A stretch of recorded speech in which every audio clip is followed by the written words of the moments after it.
Hello and welcome to Not Your Grandfather's Sales Training, what your sales team needs to win in the experience economy. With us today is Jennifer Kling. She's the VP of Marketing at SAP Litmos. Jennifer has over 20 years of experience in sales and marketing roles in the high-tech industry. She is passionate about improving the seller experience and believes salespeople should focus on their engagements with customers and not on the tools and technology that they are required to use. So let's please welcome Jennifer to the session. Jennifer, if you can come back on microphone, the floor is yours. Great. Thank you so much, Melissa, and welcome everyone. Thank you so much for joining us today. As everyone was talking in the chat before we got started about where everyone was from and the temperature, I am in New York right now, and it's a very cold 28 degrees Fahrenheit, which would be about -2, I think, Celsius. But I am normally based from California, so I'm not used to this cold weather, but I guess it's nice to be in a real winter. But thank you everyone for joining us from everywhere that you are, from all over the world. And I look forward to spending some time with you today talking specifically about sales training and talking about, specifically how training today is not the same as it was as far as the needs, back 20, 30 years ago. So when we talk about not your grandfather's LMS or training, I will share some stories from my early days in sales and what my training experiences were like as a salesperson. And we'll talk a little bit about some best practices of what you can do today, what you should be looking for in an LMS, and what some of the best practices are for sales training, and then really how to measure the benefits of an LMS. And really what it all comes down to and what it's about is helping your salespeople to be able to be their best and perform their best while they're engaging with your customers and really improving that customer experience, which is super important. So when we talk about the experience economy, we're hearing this term over and over again. We know that customer experience is a hot topic in the boardroom. We know that everywhere, no matter what your industry, whether it's B2B, B2C, that it is something that's a top concern for executives. In fact, you've probably seen the stat, like 90% of B2B leaders are saying that customer experience is crucial to their strategic priorities for the year. But unfortunately, what we end up hearing from customers is they feel that the company is not focused on customer experience based on their engagements and their encounters with salespeople and other members of the organization. So there's a little bit of a disconnect there. When we think about things like brand loyalty, so for example, I really enjoy shopping at Best Buy. I know everyone goes to Amazon, and there's the big joke that Best Buy is really just Amazon's showroom. But I enjoy that experience of being in the store and having a low pressure salesperson helping me answer the questions that I have on products before I make my purchase decision. And that's all part of their brand. That's part of their experience that they want to offer to customers. And so when you think about that, my decision to purchase electronics in the store versus online is all about that experience. And so that's what keeps me loyal to that brand. We see today that more than 2/3 of companies are competing based on that customer experience. So if you look at, for example, that example of Best Buy versus other in-store retailers that haven't been able to make it. If you've been around long enough, you remember Circuit City. They weren't able to survive the boom of the Amazons and the e-commerces that were coming up. They weren't able to maintain that same type of experience that a Best Buy has been able to provide. And so, we've seen that, and we've seen it increase more and more over the years as time has changed, because a lot has changed. And we know that more and more that it's about that experience and not so much just about products. So when we think about that experience, oftentimes, especially with B2B, salespeople are at the front line. A lot of times, the salesperson is the first person that a prospect or a customer is talking to within your organization, and they're representing your organization. But even more so is that word of mouth. So if you think about the experience, again, because we can all relate to it, of shopping inside a store, and how often you have an experience, again, whether it's a store or an airline or a restaurant or a business you're doing business with, you will tell people about those great experiences. You also tell people about the bad experiences that you've had. Some of the numbers show that, let's see if I'm looking at it, 72% of customers will share a positive experience with at least 6 people. And a smaller subset, about 13%, will share it with 15 or more. So, being able to really make sure that you're ensuring a positive experience up front, right off the bat, is great, not just for that particular customer, but as they continue to spread the word and talk to their peers, and as they post on social media, which is very prevalent today. So, for example, I know I've seen reviews on Yelp where someone has chosen not to give their business to someone anymore because of the experience with a salesperson, whether it's because they aren't getting prompt attention, because they feel salespeople haven't been able to answer their questions, whatever the case may be. And so all of these challenges, all of everything that a sales rep needs in order to provide that excellent experience all comes down to the training. You can't expect someone to join your organization and be able to suddenly provide a top-notch experience, a top high-quality 5-star experience to your customers. So training is extremely important. So, which brings us to the learning technology market, or if you will, LMS. I'm going to assume if you're on this call, you probably know what an LMS is. LMS stands for Learning Management System. But bear with me. I just want to make sure that everyone is on the same page. So an LMS is really where you store and execute all of your learning content, courses, track the administration, everything for your entire organization. Not just for sales, but really for your entire organization. The idea of an LMS goes back to the 90s, which it still seems like yesterday to me, but I guess it was quite a while ago now. But primarily, it started in universities where the primary users were students, and which makes sense. But then, as time progressed, businesses started to catch on as well and started to adopt the LMS for their businesses as well. And, the market has grown. There are many options out there for LMSs. You have many choices to look at. And more companies are adopting an LMS within their organization for all of their needs, whether it's for sales or for HR training as well. In fact, so much so that we're seeing that the market's going to grow from 190 billion to more than 300 billion by 2025.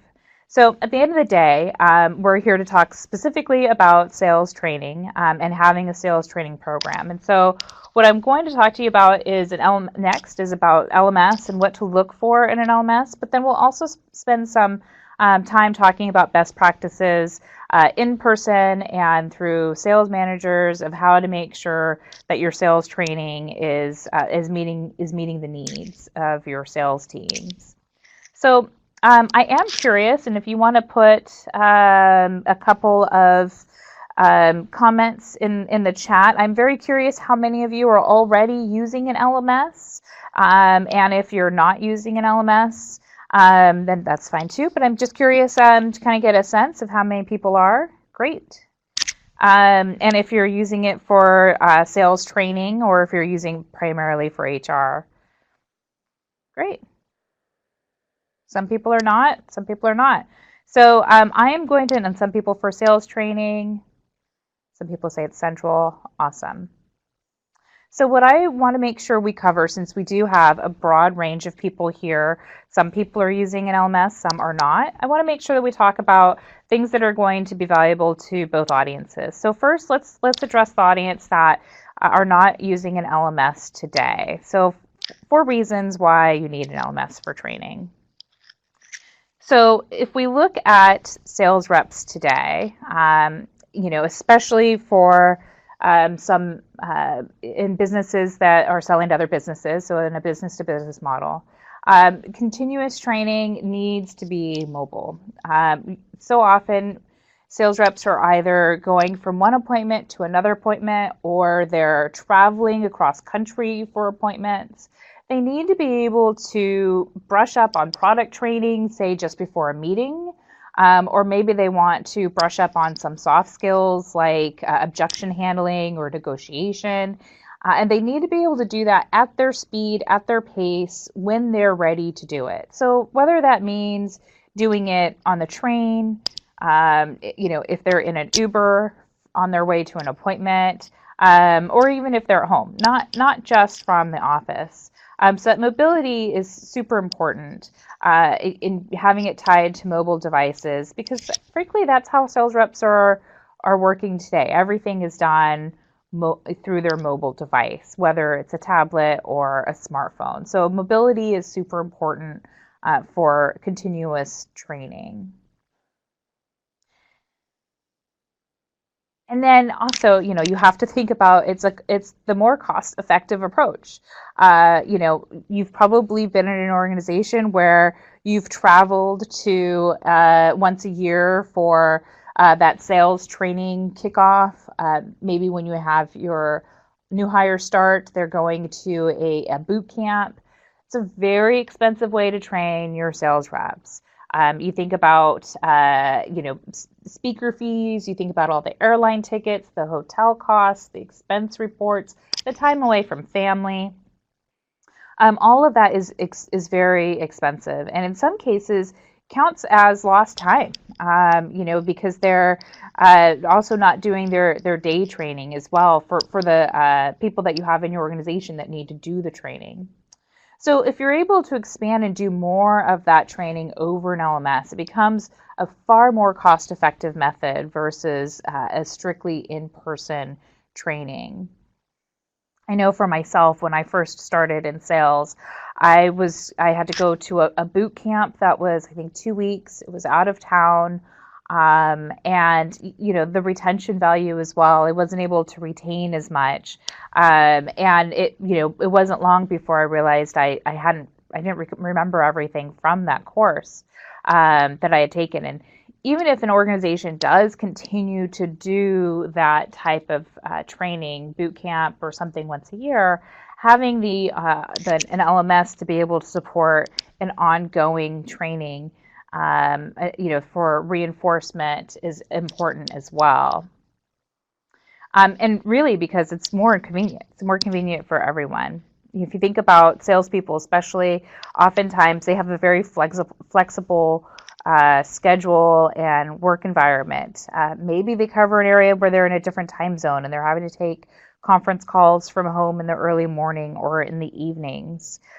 So, being able to have that convenience of being able to do training as needed when they're at home or from a hotel room, wherever the case may be, is super important. It's also easy to be able to, when you have an LMS, because you're able to deliver the content and the training in the localized language of your learner. So, for example, here at SAP, we are a German-based company, but we have sellers all around the world. And so we're able to create content and have it be translated in various languages throughout, all through one tool. So it makes it very convenient for everybody. I'll also add that, for a sales rep who is living in their CRM, having an integration with the CRM so they can launch training while they're in the CRM is also very convenient as well. So lots of great convenience benefits as well. And at the end of the day, why do we care so much about sales training? because it's really about driving better performance. And that's ultimately the purpose behind the training. So it helps to be able to deliver the right content to salespeople to help them be able to become better salespeople.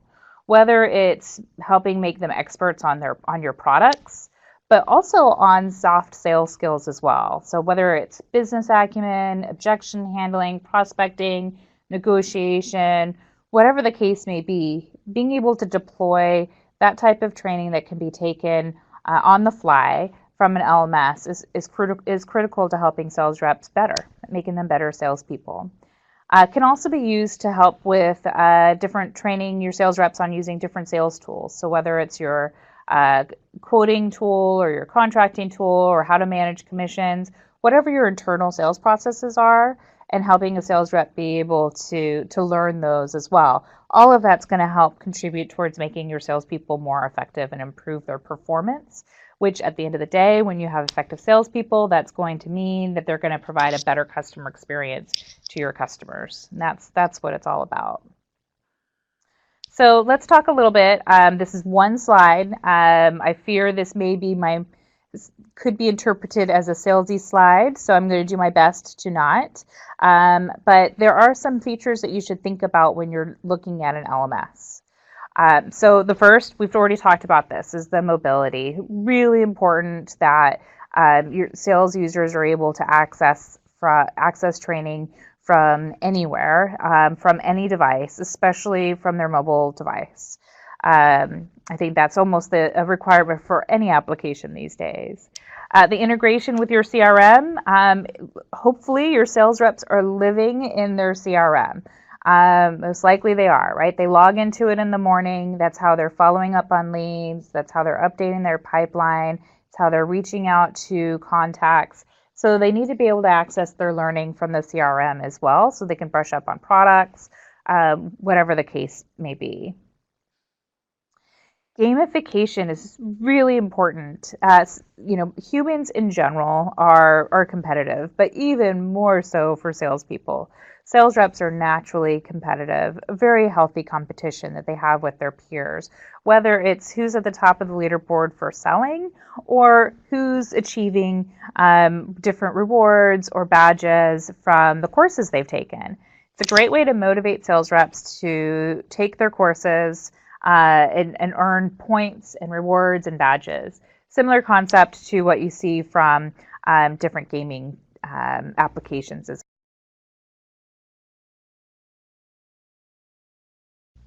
Excuse me for a moment there. And then the next thing that I find not only important, but especially for salespeople, very effective. So video assessments. I remember when I first started in sales, one of the first things I needed to do was a pitch, and I had to be able to deliver the company's pitch effectively. And for the most part, it was, if you will, graded or scored in person.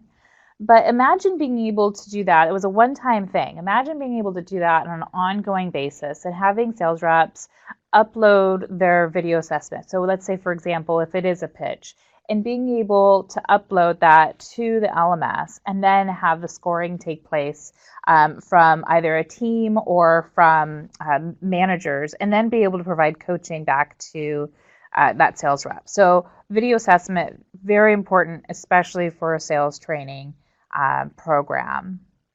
And then off-the-shelf sales content. So at the end of the day, sales is sales. Business acumen is something that can be taught that applies to many organizations. Negotiation skills, again, there's been many books written about it, but courses along those lines, can be packaged together. And your company, whether it's your training team, your sales enablement team, doesn't necessarily need to build the off-the-shelf sales training content. So look for an LMS that can provide that off-the-shelf content for you. And then reporting and analytics, so important to be able to see who's done the training, who hasn't done the training, and being able to provide the feedback and look at where sales reps are achieving and where they're not, and be able to get real-time reporting and analytics to really understand what's effective, what's not, and then identify opportunities for improvement. So I do want to pause for a moment because I see there are a couple of questions here. So the question here is off the shelf, same as on demand. So I think that's a matter of interpretation. I see all training as on demand. Off the shelf meaning, most of the content, if you're providing training on your products, someone in your organization is creating that content and loading it to the LMS. And that's available on demand. Whereas off-the-shelf content, that means, for example, if you were using a Litmus LMS, we have some of our own content that has been created that can be used by your organization as well as many other organizations that have to do with things like sales prospecting and negotiation. That's more geared towards soft skills and not specific product training. Hope that answered that question. Okay, so let's talk about some of the best sales training practices. And this hopefully should apply to everyone, whether you're currently using an LMS or not. So training as soon as you hire. So when I first started as a sales rep, I think I mentioned this, I needed to go to a boot camp, but the boot camp only happened I think it was, like the third week of every month or something along those lines, or maybe it was, every other month. But I had a good amount of time, quote unquote, selling before I had my boot camp training, and the best I had was talking to other sales reps in the organization, having my manager take me through things. And then I just needed to kind of wing it for like the first, I think it was a good 6 weeks before I attended my boot camp. So imagine, now keep in mind, back in those days, an LMS wasn't a thing yet. So imagine if I had had an LMS, I would be able to start training as soon as as I was hired. And why is that so important? Well, when you hire a sales rep, you want them to be effective as soon as possible. There are many stats out there that talk about how long it takes for a sales rep to be effective and start selling. It can range anywhere from 3 to 6 months before a sales rep is productive and is starting to sell. That's time you can't afford. So anything that you can do, any steps that you can take to be able to reduce that is critical. So again, using an LMS is a great way to have your sales reps start training as soon as they hire.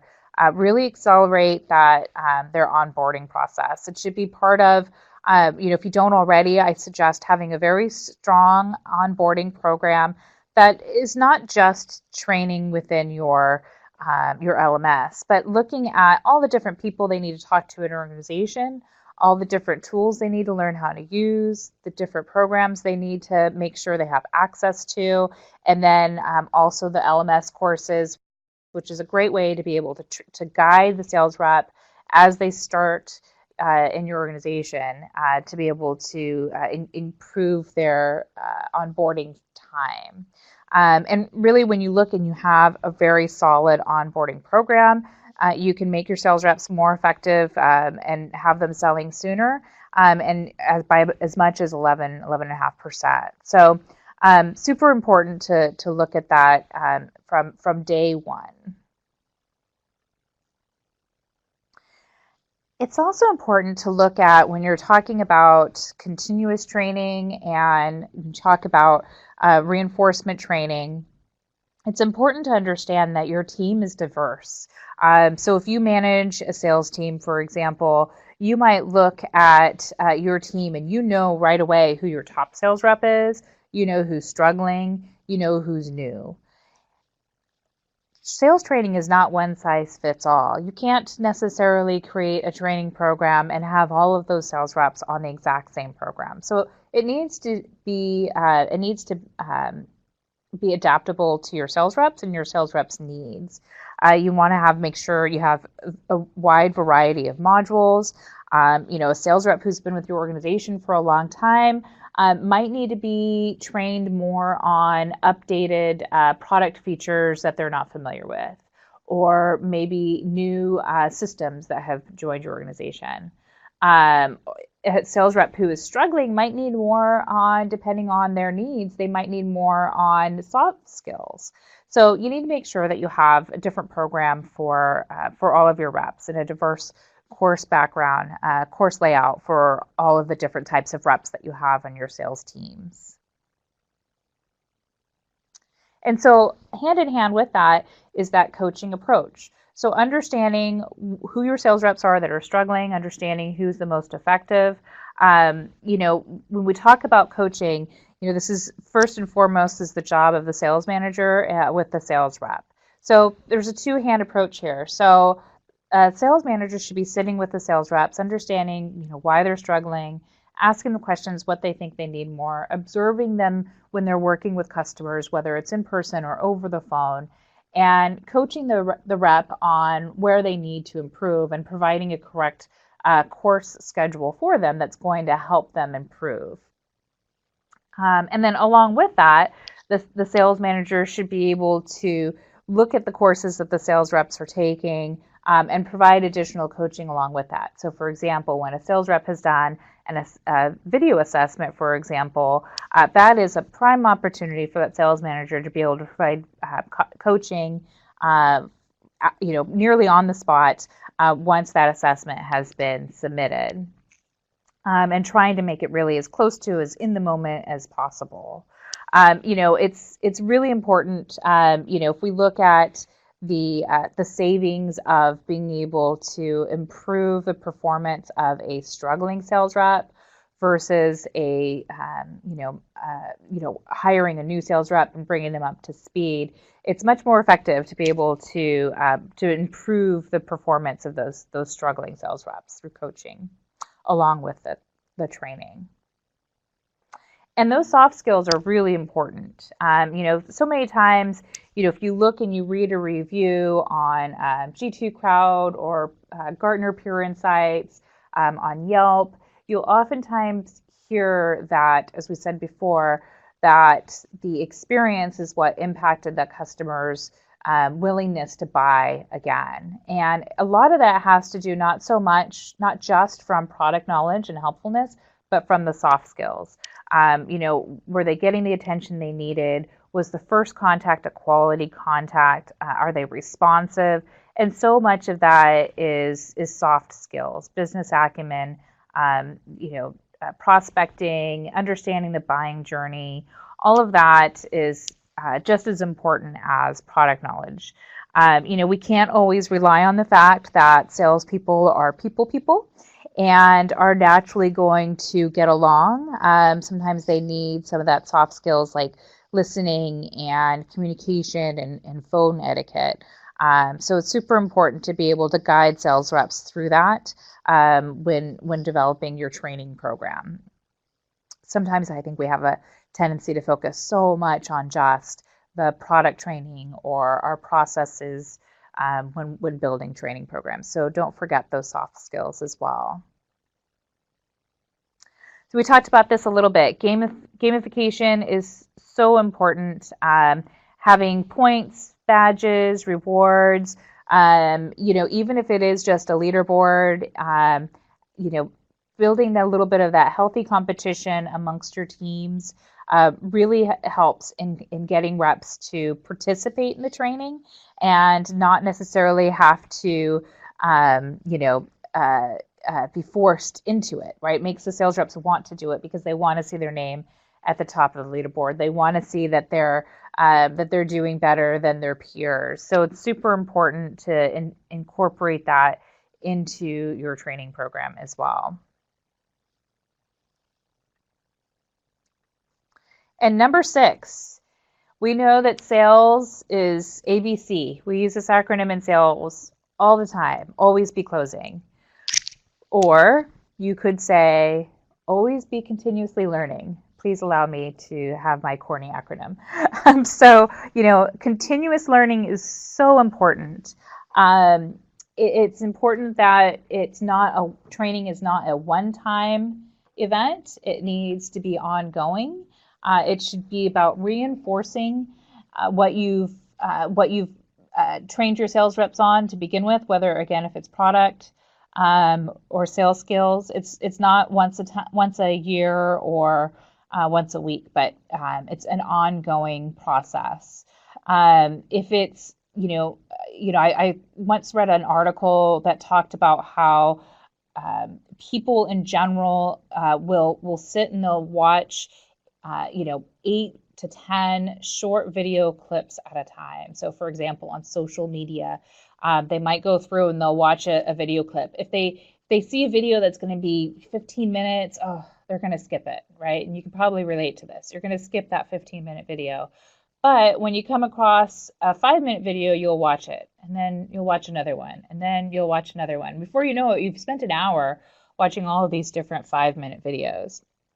So having frequent training that you pepper out to your sales reps that is in short, small snippets will be super valuable and help your sales reps continue to learn and reinforce what the courses that they've taken and what they've been learning in person as well.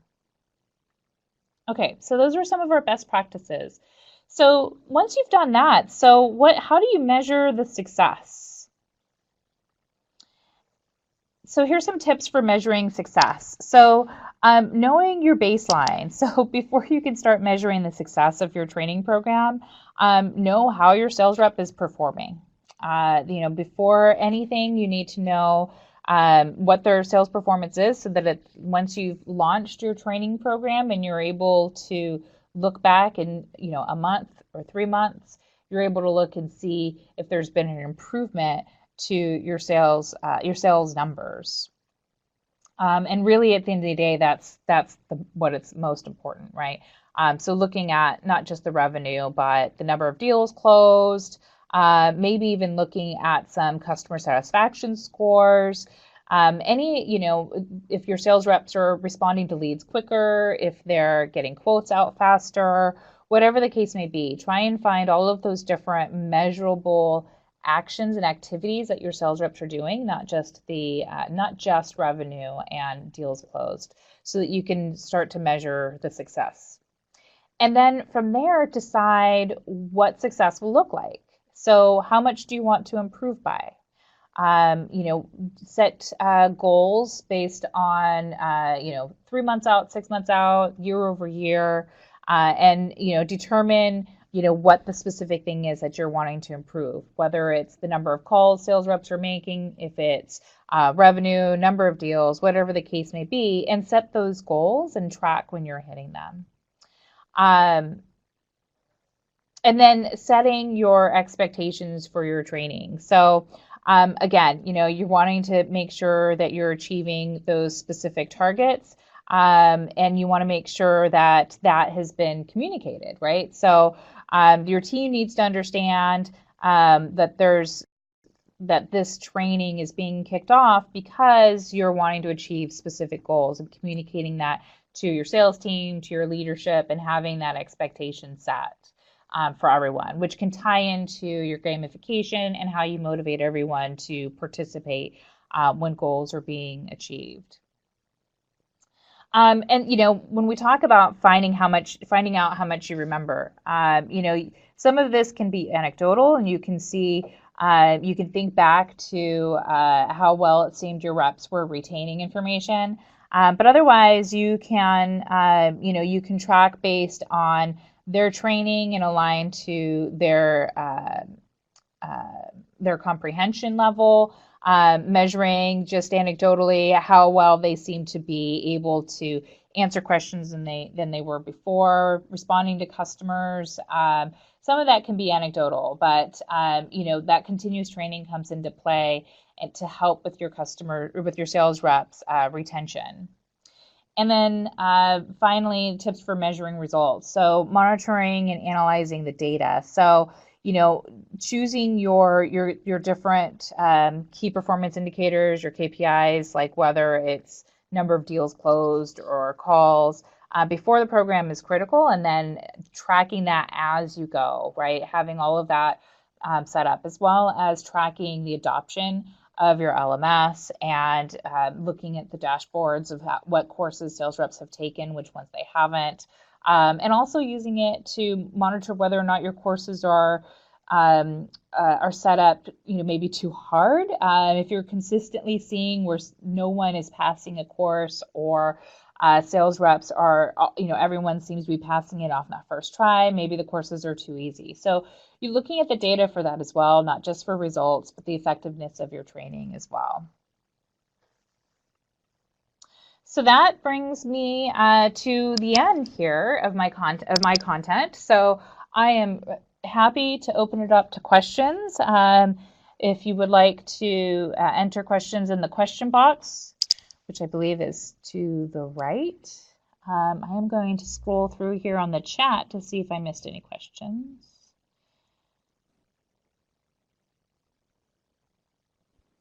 No. Hey, Jen, that's just for us to see on the right. So if you have any questions, post them in the chat on the left-hand side of your screen, and we'll collect those. And you do have one that came in earlier. Oh.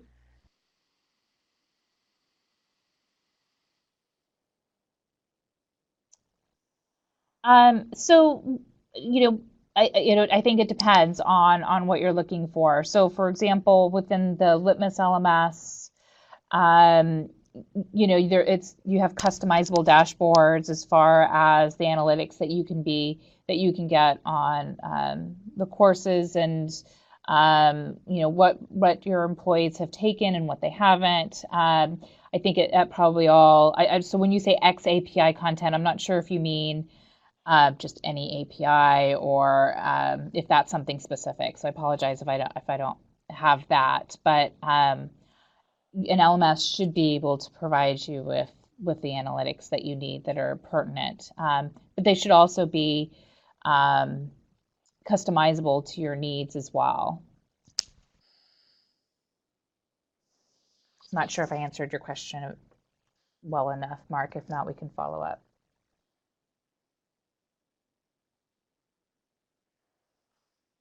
Any other questions out there? I see some people are typing. Do I see any difference between fairly simple products and services and highly complicated ones in terms of philosophy and process? Oh, this is a great question. Yes and no. I think that the simpler the products, maybe you don't need as much training content that you need to create for your products. The more complex your products, I think the more courses you need. I think there are very few products that don't require any sort of training. But then that soft skills, as far as phone etiquette, how to respond to customers, objection handling, I think that is needed. I think it's similar and the same across the board, whether you're selling something simple or something more complicated. But otherwise, I think that the processes are very similar. I think maybe with complicated products require just more training content. But I think everything still applies as far as needing to reinforce. Just might need to reinforce training more frequently when you have complicated solutions. Are there pre-built tasks that can be customized with Younique for any given organization? If not, are they built from scratch initially? So as I mentioned before, we do have some pre-built courses that you can take that are more for soft skills.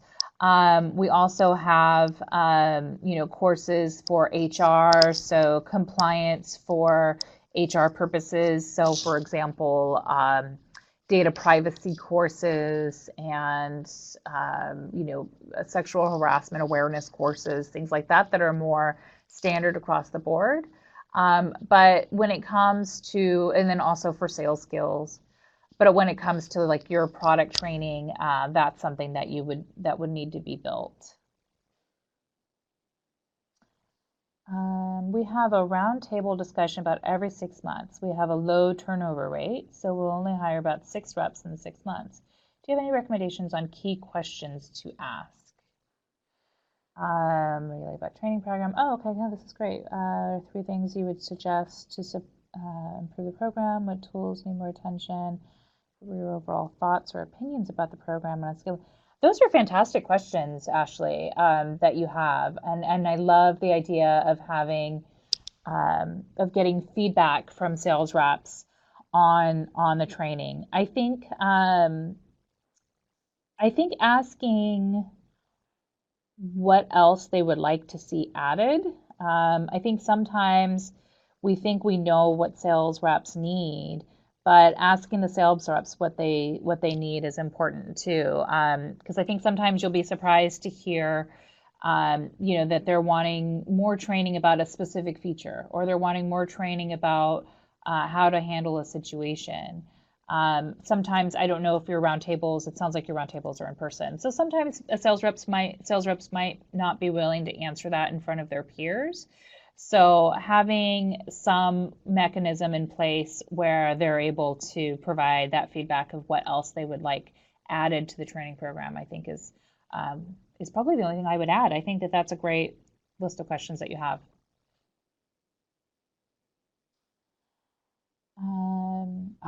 Yes. In a field where products and technology are rapidly changing, what are some of the best practices for keeping training updated without having to reproduce material every month? So that's a great question. It's true. Things do change all of the time. I think that depending on how you build your courses, you can certainly, to not have to start from scratch, but just make revisions as time goes forward. Your LMS should be able to support that so that you don't have to start from scratch, but to be able to clone and just simply make changes. I know for me, in my past life of creating training content, we would just update some of our courses and re-record maybe a video of it, if you will, sometimes just using slides and connecting a microphone to our monitor and delivering a presentation, if you will, and then uploading that to the LMS and then updating the questions that go along with it. There's a lot of different tips and tricks that you can do, but unfortunately, it's difficult when things are changing so much. You do need to refresh content periodically. And so it's just a matter of finding the way that works for you. I mean, we'd be happy to have some of our experts talk to you more about that, based on your unique situations, Gary.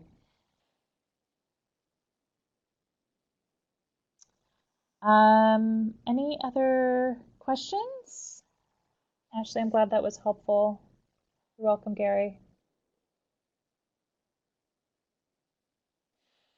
So I will add that there is an ebook that has some of this content of what we shared here, but expanded upon, that is available to you after this webinar. But other than that, I think that concludes it. So Melissa, I'll hand it back to you if you want to give the instructions as far as downloading the ebook and so forth.